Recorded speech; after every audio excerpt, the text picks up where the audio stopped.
des serviteurs à la moisson qui est abondante.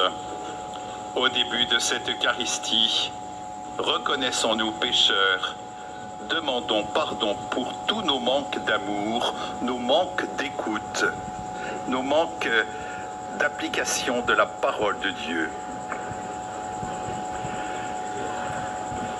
Je confesse à Dieu Tout-Puissant, je reconnais devant vous, frères et sœurs, que j'ai péché en pensée, en parole, par action et par omission. Oui, j'ai vraiment péché. C'est pourquoi je supplie la Vierge Marie, les anges et tous les saints, et vous aussi, frères et sœurs, de prier pour moi, le Seigneur notre Dieu. Que Dieu Tout-Puissant nous fasse miséricorde, qu'il nous pardonne nos péchés et nous conduise à la vie éternelle.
Prions le Seigneur.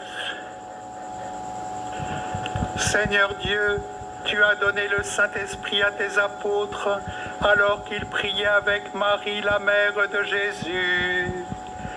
Par son intercession, accorde-nous, Dieu de majesté, la force de te servir fidèlement et de répandre par la parole et l'exemple la gloire de ton nom. Par Jésus-Christ, ton Fils, notre Seigneur, qui vit et règne avec toi dans l'unité du Saint-Esprit, Dieu pour les siècles des siècles.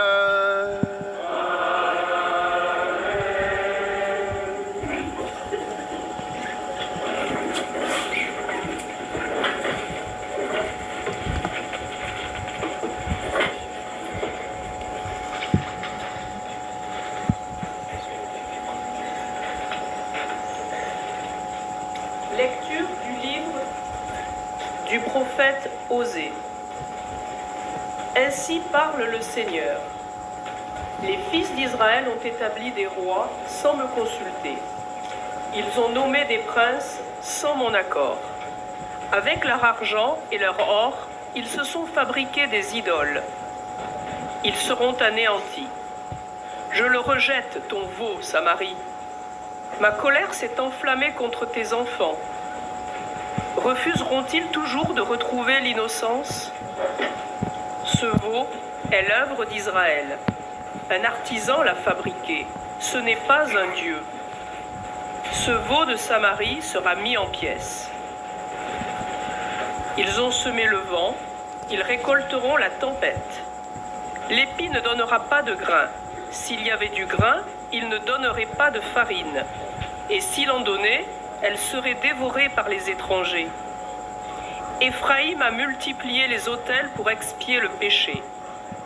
Et ces autels ne lui servent qu'à pécher. J'ai beau lui mettre par écrit tous les articles de ma loi, il n'y voit qu'une loi étrangère. Ils offrent des sacrifices pour me plaire, et ils en mangent la viande.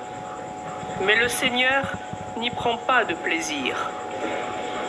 Au contraire, il y trouve le rappel de toutes leurs fautes. Il fait le compte de leurs péchés. Qu'ils retournent donc en Égypte. Parole du Seigneur.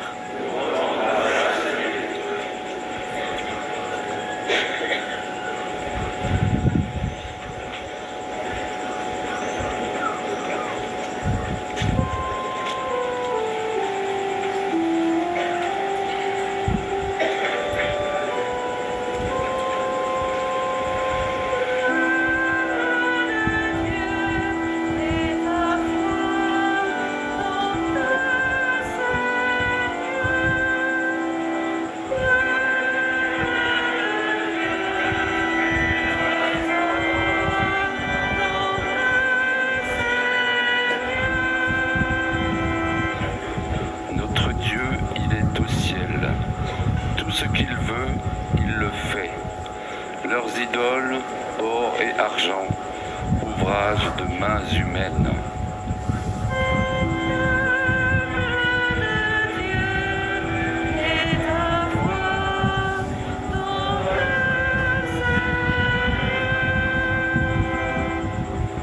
Elles ont une bouche et ne parlent pas, des yeux et ne voient pas, des oreilles et n'entendent pas, des narines et ne sentent pas.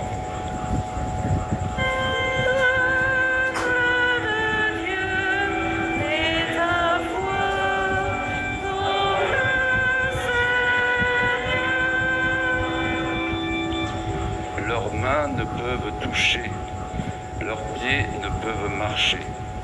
Qu'ils deviennent comme elles, tous ceux qui les font, ceux qui mettent leur foi en elles.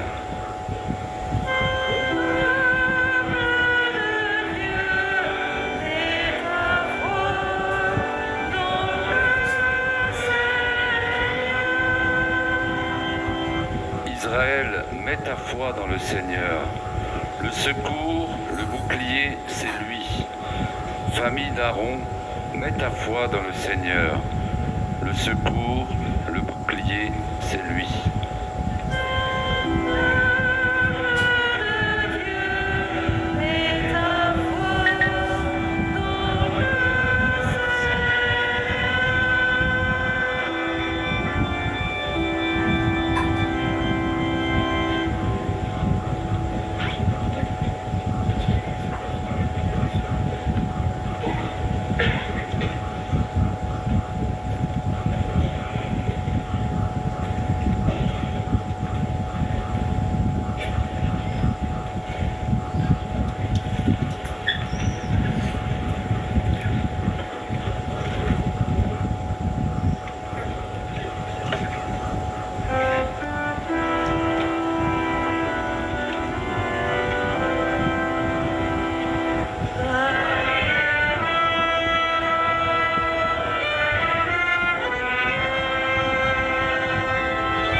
Je suis le bon pasteur, dit le Seigneur.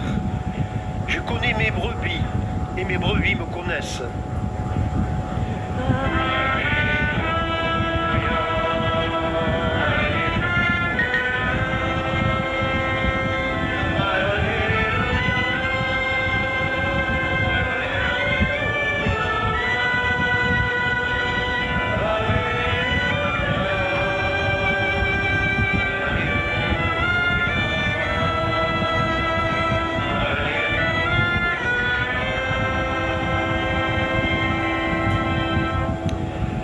Le Seigneur soit avec vous.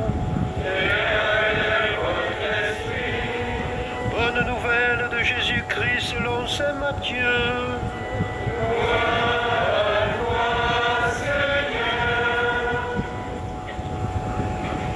En ce temps-là, voici qu'on présenta à Jésus un possédé qui était sourd et muet. Lorsque le démon eut été expulsé, le sourd-muet se mit à parler.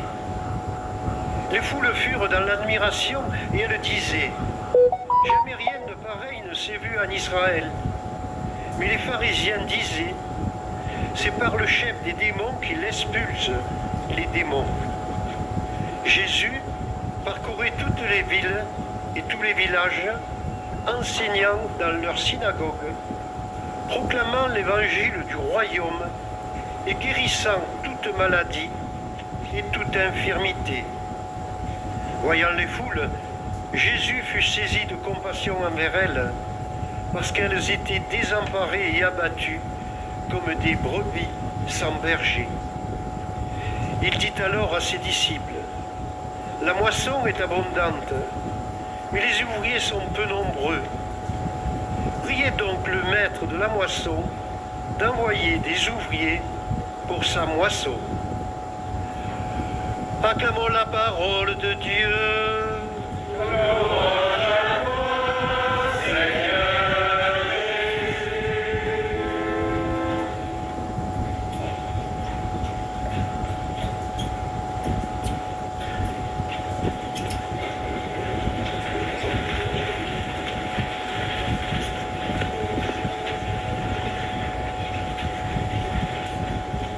Jésus fut saisi de compassion parce que les foules étaient désemparées et abattues. C'est très touchant de voir Jésus ému de compassion. Ce sont ces entrailles de miséricorde qui frémissent parce que notre Dieu est un Dieu de miséricorde. Et on en a l'expression très vivante là en Jésus-Christ, qui voit la misère du peuple et qui en souffre avec lui. Le Seigneur, il voit la joie que nous avons à vivre en chrétien, la joie que nous avons à vivre en disciples, à nous donner à lui, à prier, à servir, à nous donner aux autres, la joie d'appartenir à une communauté chrétienne, à nous sentir profondément fils et filles de Dieu. Le Seigneur le voit cela. Mais il voit aussi toutes nos misères, toutes nos épreuves, nos doutes, nos déceptions sur nous-mêmes. Il voit nos péchés, il voit nos combats pour rester fidèles. Il voit notre amertume parfois, les sentiments d'injustice que nous éprouvons. Le Seigneur voit la misère de son peuple. Peut-être d'ailleurs qu'il y en a qui sont arrivés à ce pèlerinage avec des fardeaux très lourds à porter, avec l'impression de ne plus savoir où est-ce qu'ils en sont, en particulier dans leur rapport avec Dieu. Parfois, tout simplement, avec une vie compliquée. Le Seigneur voit notre misère. Le Seigneur voit à l'intérieur de nous-mêmes. Il voit les épreuves de notre cœur. Et qu'est-ce qu'il fait? Qu'est-ce que fait Jésus? Eh bien, il prêche l'évangile du royaume. Il libère, il guérit. Ce qu'il faisait dans les temps anciens sur les routes de Palestine, il le fait encore pour nous aujourd'hui. Il prêche l'évangile du royaume. La prédication de Jésus. Il est la parole du Père. Parole du Père qui vient nourrir notre âme. Parole qui est une source d'eau vive qui jaillit en vie éternelle en nos cœurs, comme s'écoule cette source dans la grotte de Lourdes. Parole qui vient nous montrer comment vivre en ce monde en citoyen du royaume des cieux. Il vient prêcher à notre âme pour nous montrer comment donner à la terre le goût du ciel. En vivant la béatitude des pauvres de cœur, des doux, des pacifiques, des miséricordieux, en vivant en fils et en filles bien-aimés du Père, la prédication de Jésus. Et cette prédication, elle vient nous libérer de tous nos esclavages intérieurs.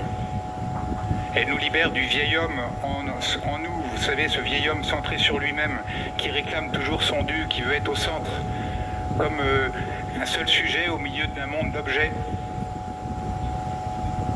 C'est pour quoi aussi Jésus fait ses exorcismes. Il vient nous délivrer de la puissance de Satan. Satan qui peut posséder la personne dans tout son être, mais qui peut également, plus subtilement, entraver notre liberté par un lien spirituel. Comme le dit saint Paul, Dieu le Père nous a arrachés à l'emprise des ténèbres pour nous transférer dans le royaume de son Fils bien-aimé. Et les guérisons miraculeuses de l'Évangile sont des signes donnés au peuple que la mort, que le péché, que l'emprisonnement dans les ténèbres, que tout cela n'est pas une fatalité et que le salut nous est donné par lui, l'unique sauveur. Comme il est important de laisser Jésus nous prêcher l'Évangile. Vous savez, tous les jours, on entend tant de discours. Il y a d'abord nos discours intérieurs, avec l'imaginaire qui prend le pouvoir.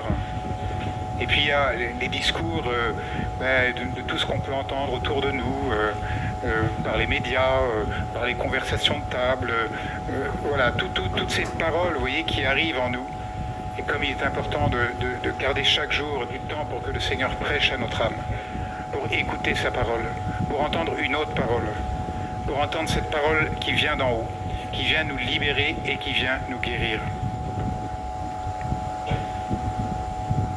Comme il est important de nous mettre dans une attitude d'écoute. Vous savez, à Lourdes, ceux qui nous prêchent l'Évangile, je crois, ce sont les personnes malades. Les personnes qui viennent avec toute leur fragilité physique. Les personnes qui sont porteuses d'un handicap. Ce sont elles qui nous prêchent l'Évangile à Lourdes. Ou plutôt, c'est Jésus qui nous prêche l'Évangile à travers elles. Pourquoi ? Parce que les personnes malades, vous êtes nombreux ici ce matin, vous arrivez comme ça, tout simple, vous montrez comme vous êtes. Vous arrivez avec, sans avoir peur de montrer votre fragilité, sans avoir peur de montrer l'état physique dans lequel vous êtes. Et cela, c'est extrêmement édifiant pour nous. Parce que, au fond, quand vous venez à la grotte, vous montrez en vérité. Et puis, vous avez votre chapelet, vous vivez votre vie de foi, vous priez. Souvent, vous avez un regard joyeux. Et tout cela, c'est extrêmement important pour nous. Parce que, à travers vous, le Seigneur nous dit, mais montre-toi en vérité, ne te cache pas. Je sais combien tu es pauvre, je sais toutes les épreuves que tu traverses. Montre-toi à moi comme tu es. Et moi, je veux te donner le salut. Et moi, je veux te donner l'eau vive de ma parole. Et moi, je veux te donner la grâce du Saint-Esprit. À Lourdes, on ne peut pas se cacher. Vous voyez, on ne peut pas se montrer hautain, on ne peut pas s'élever devant les autres. On est obligé, vous voyez, de se montrer tel que l'on est. Et ça, c'est vraiment la guérison de Lourdes, si je puis dire. C'est que nous arrivons et puis que nous nous présentons un peu comme cette petite Bernadette, toute pauvre, s'est présentée ici à la grotte. Merci de nous prêcher l'Évangile par votre humilité, par votre simplicité, par votre abandon à Dieu, par votre prière, par la joie que vous manifestez. Vous voyez, Lourdes, c'est le monde à l'endroit. Lourdes, c'est le monde à l'endroit. Les personnes malades, porteuses d'un handicap sont au premier rang et nous les servons. Et ensemble, nous faisons monter notre louange vers le Seigneur. C'est comme ça que le monde devrait être organisé, autour de ceux qui sont les plus fragiles et les plus pauvres. Et notre vie, eh bien, elle est un service des autres. Ça, c'est le monde à l'endroit. Et voyez-vous, c'est en écoutant la prédication de Jésus qu'on est guéri de nos surdités, comme dans l'Évangile. Vous savez que lorsqu'ils naissent, et les sourds sont muets, pourquoi est-ce que les sourds sont muets? Pourquoi est-ce qu'ils ne peuvent pas parler? Eh bien, ils ne peuvent pas parler parce qu'ils n'ont pas entendu la parole. Nous parlons parce que nous avons entendu quelqu'un nous parler et que nous avons répété les sons, et puis les phrases, et puis les mots. Et voilà pourquoi un sourd est muet. Et sur le plan de la vie spirituelle, c'est la même chose. Nous pourrons être écho de la parole de Dieu si nous nous mettons à l'écoute de cette parole. Si nous sommes guéris de notre surdité. Nous serons, vous voyez, porteurs de l'Évangile. Nous saurons témoigner du Christ Sauveur si nous savons l'écouter, si nous nous mettons à l'écoute. La première chose que fait un chrétien, c'est de se mettre à l'écoute. Ça n'est pas de prendre la parole, c'est simplement de se mettre à l'écoute. L'écoute de la parole de Jésus, parole du Père, qui vient nourrir notre âme. Et c'est ainsi que Dieu crée un peuple nouveau. Par sa mort et sa résurrection, par la puissance de sa parole, il fait de nous un peuple nouveau. Je vous dis ça parce que le thème de la procession, il arrive là. C'est le thème de notre année ici à Lourdes. Et lorsque nous faisons une procession à Lourdes, alors évidemment, on ne s'en rend pas compte parce qu'on est un peu, vous voyez, embarqué dans une procession et puis on a son cierge, bon, on chante. Mais en fait, c'est une chose extrêmement importante. Parce que nous témoignons que nous ne sommes plus seulement une humanité désemparée et abattue, une humanité errante, une humanité sans berger, comme Jésus, vous voyez, est saisi de compassion devant cette humanité. Nous ne sommes pas un peuple errant, nous sommes un peuple sauvé. Nous sommes l'Église du Christ. Nous sommes une Église de gens debout, debout parce que ressuscité, debout parce que vivant dans la grâce de la résurrection, et marchant parce que appelé par le Père, en route, en marche, parce que justement le Seigneur nous attire à lui et que nous y allons. Lorsque nous faisons une procession, mais en fait nous mimons ce qu'est notre vie. Notre vie, c'est une longue marche vers le Père. C'est ce qu'est un pèlerinage. Vous savez, dans la langue de Bernadette, procession et pèlerinage, c'était le même mot, dans son bigourdan natal. Et notre vie est un long pèlerinage. Notre vie est une longue procession avec les autres pour aller vers le Seigneur. Avec les pasteurs, jamais sans les pasteurs, toujours avec les pasteurs que le Seigneur nous a donnés. Nous sommes des pèlerins. Ça, c'est notre condition. Nous sommes des voyageurs. La terre n'est pas notre demeure définitive. Nous sommes faits pour la vie du ciel. Nous sommes faits pour la demeure du Père. Et les processions, elles nous montrent cela. Nous ne sommes pas un régiment qui défile 4 par 4. Nous ne sommes pas une manifestation de protestation, mais une foule comme dans l'Apocalypse, comme les 144 000 de l'Apocalypse, une foule qui marche les palmes à la main pour célébrer son Seigneur par des hymnes de louange. Comme c'est beau une procession liturgique, une procession comme nous les faisons ici à Lourdes. Une procession en ce sens profond, comme si elle nous réapprenait à nous mettre en marche avec toute l'Église et à prendre conscience que c'est cela notre vie, un pèlerinage vers le Père. Amen.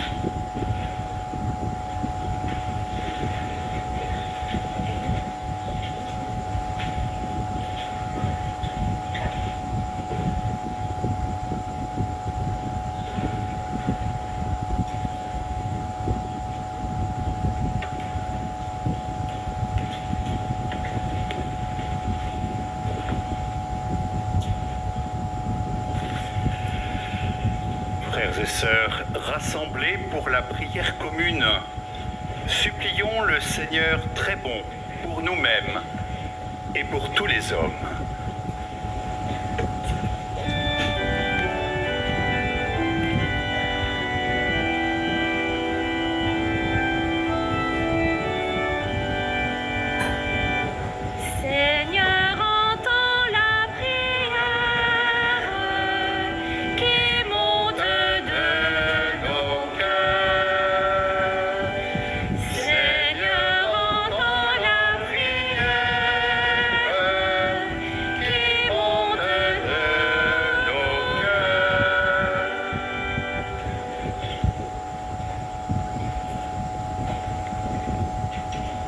Bernadette nous a montré le chemin et tu as mis dans nos cœurs le désir de venir ici à Lourdes à la rencontre de Marie.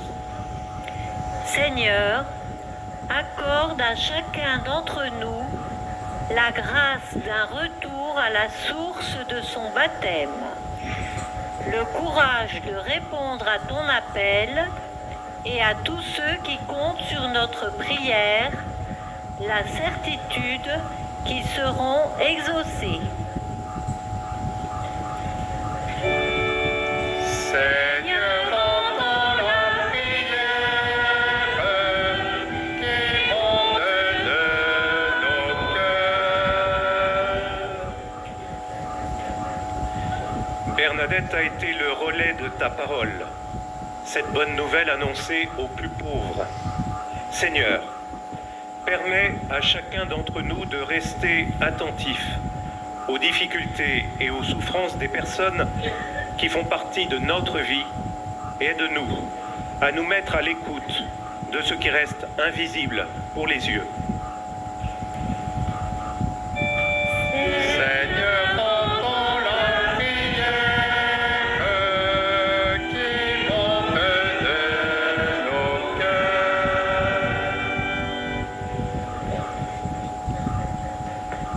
Bernadette a accepté simplement de devenir le porte-parole du message de Marie.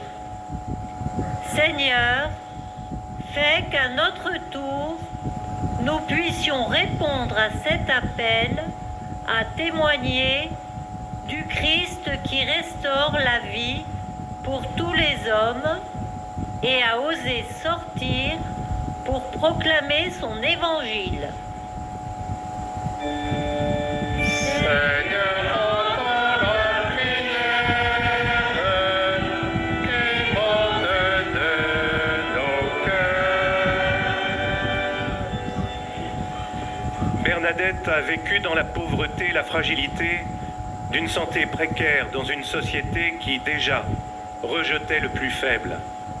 Seigneur, inspire les responsables politiques du monde entier afin que leur unique préoccupation devienne la construction d'un monde de justice et de paix où chacun puisse vivre dans les meilleures conditions.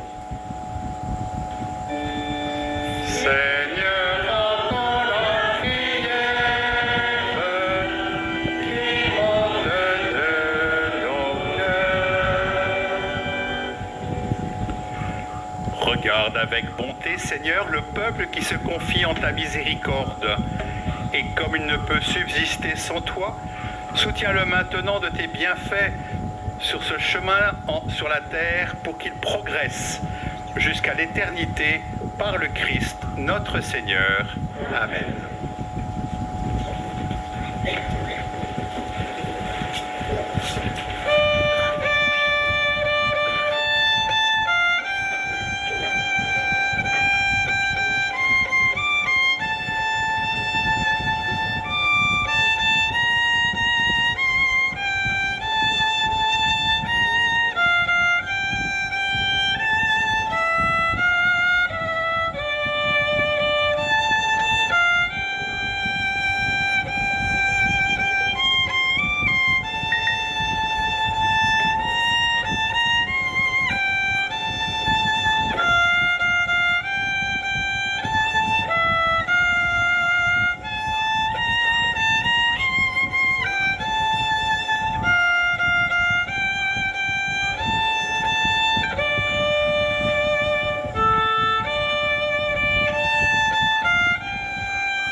Priez, frères et sœurs, que mon sacrifice, qui est aussi le vôtre, soit agréable à Dieu le Père Tout-Puissant.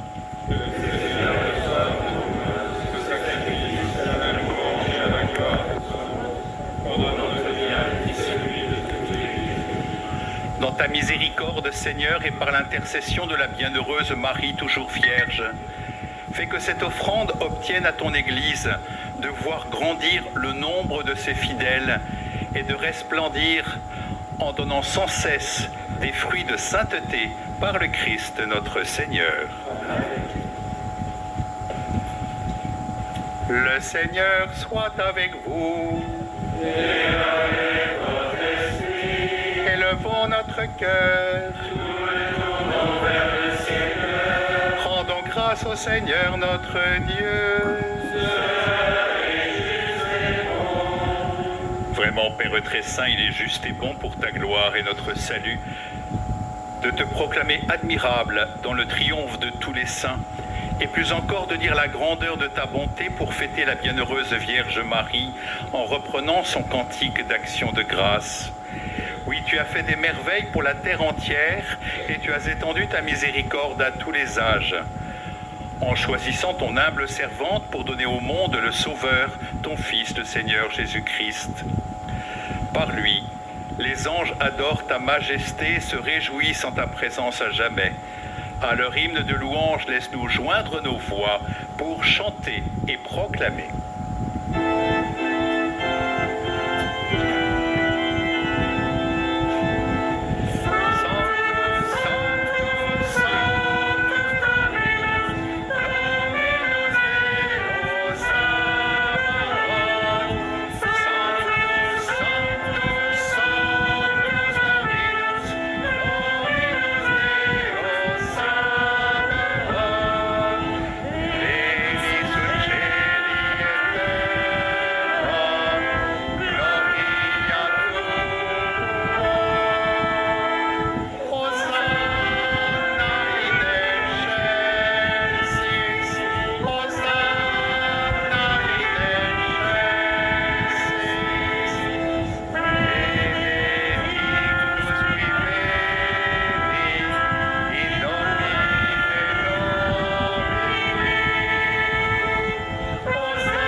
Saint Dieu de l'univers, il est juste que toute la création proclame ta louange, car c'est toi qui donnes la vie, c'est toi qui sanctifies toutes choses par ton Fils Jésus-Christ notre Seigneur, avec la puissance de l'Esprit Saint, et tu ne cesses de rassembler ton peuple, afin que du levant au couchant du soleil, une offrande pure soit présentée à ton nom. C'est pourquoi nous te supplions, Seigneur, de consacrer toi-même les offrandes que nous apportons. Sanctifie-les par ton esprit pour qu'elles deviennent le corps et le sang de ton Fils, Jésus-Christ notre Seigneur, qui nous a dit de célébrer ce mystère. La nuit même où il fut livré, il prit le pain. En te rendant grâce, il dit la bénédiction, il rompit le pain et le donna à ses disciples en disant, « Prenez et mangez-en tous, ceci est mon corps livré pour vous. »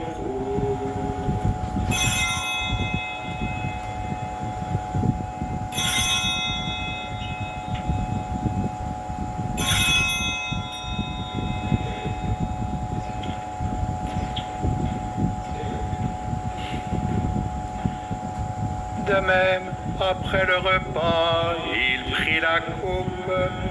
En te rendant grâce, il dit la bénédiction et donna la coupe à ses disciples en disant, « Prenez et buvez-en tous, car ceci est la coupe de mon sang, le sang de l'alliance nouvelle et éternelle, qui sera versé pour vous et pour la multitude en rémission des péchés. Vous ferez cela en mémoire de moi. »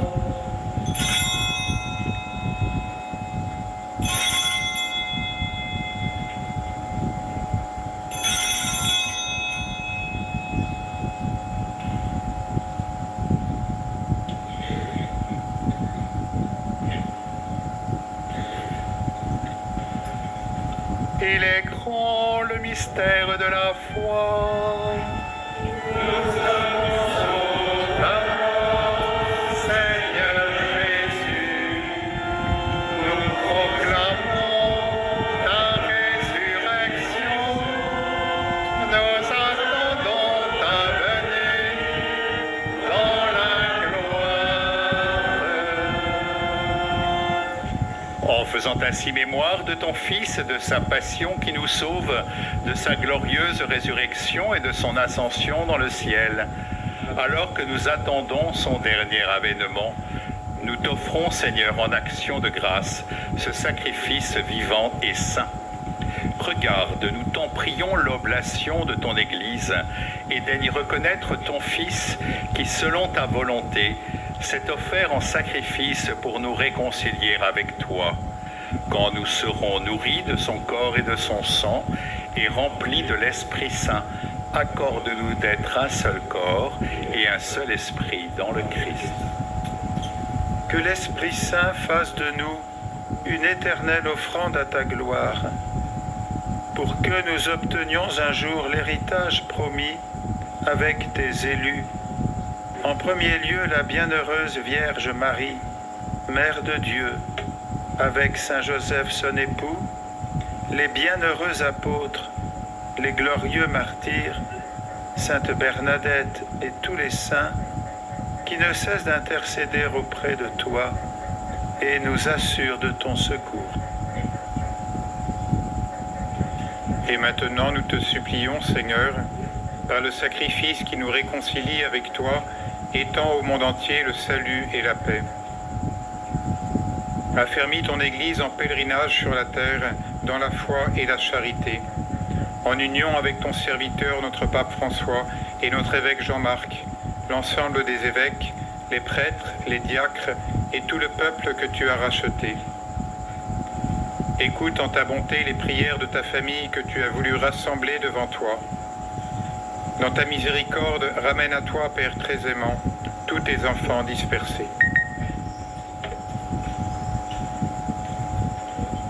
Pour nos frères et sœurs défunts et pour tous ceux qui ont quitté ce monde et trouvent grâce devant toi, nous te prions. En ta bienveillance, accueille-les dans ton royaume, où nous espérons être comblés de ta gloire, tous ensemble et pour l'éternité, par le Christ notre Seigneur, par qui tu donnes au monde toute grâce et tout bien.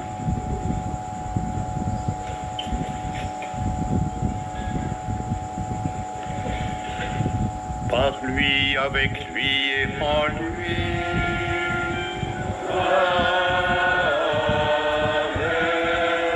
À toi, Dieu le Père Tout-Puissant, dans l'unité du Saint-Esprit.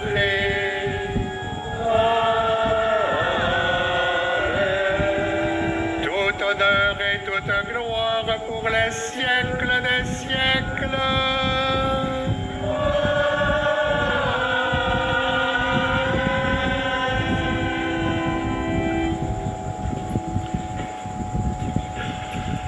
Oui, nous venons en procession parce que le Seigneur nous veut unis dans un même esprit, avec Jésus ressuscité, présent sur cet autel, dans l'Esprit Saint qui nous unit, nous te prions.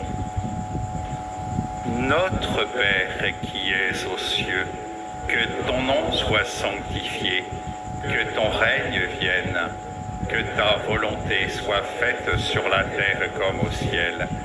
Donne-nous aujourd'hui notre pain de ce jour. Pardonne-nous nos offenses, comme nous pardonnons aussi à ceux qui nous ont offensés. Et ne nous laisse pas entrer en tentation, mais délivre-nous du mal.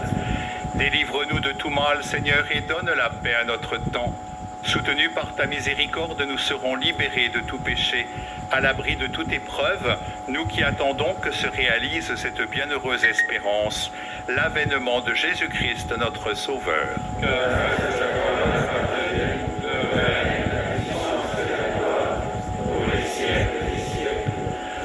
Seigneur Jésus-Christ, tu as dit à tes apôtres, je vous laisse la paix, je vous donne ma paix. Ne regarde pas nos péchés, mais la foi de ton Église. Pour que ta volonté s'accomplisse, donne-lui toujours cette paix et conduis-la vers l'unité parfaite, toi qui vis et règnes pour les siècles des siècles. Amen. Que la paix du Seigneur soit toujours avec vous. Frères et sœurs, dans la charité du Christ, donnez-vous la paix.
Voici l'agneau de Dieu.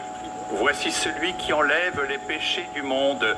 Heureux les invités au repas des noces de l'agneau.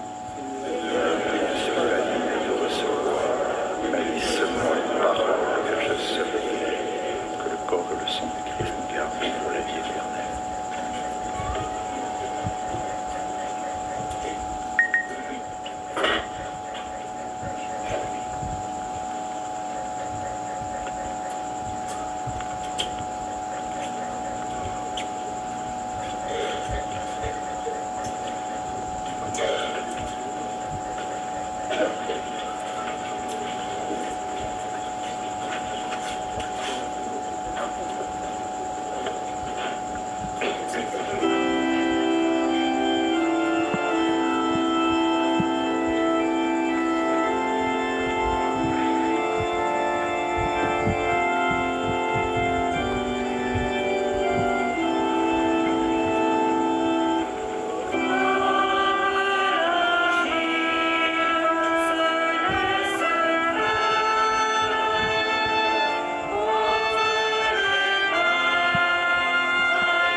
Unissons notre prière.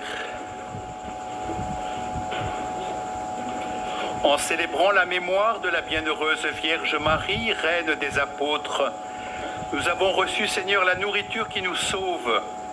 Et nous te prions humblement que ton peuple progresse toujours vers le salut en persévérant dans ta volonté et le service des hommes par le Christ, notre Seigneur. Amen.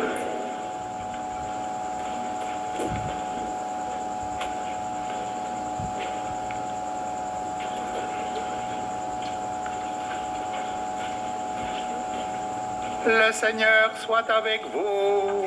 Et avec votre esprit. Et que Dieu Tout-Puissant vous bénisse, le Père, le Fils et le Saint-Esprit.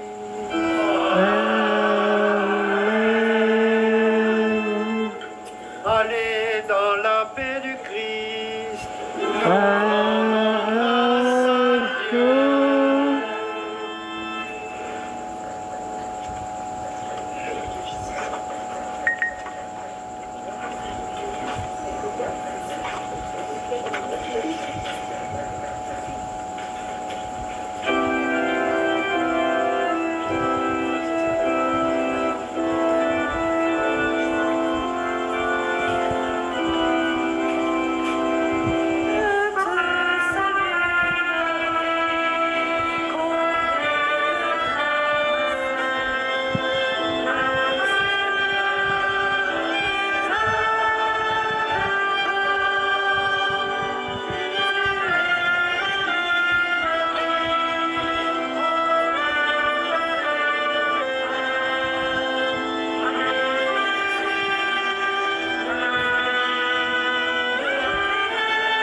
des législatives. Toutefois, Emmanuel Macron a demandé à son Premier ministre de rester pour le moment afin d'assurer la stabilité. Ah oui, oui.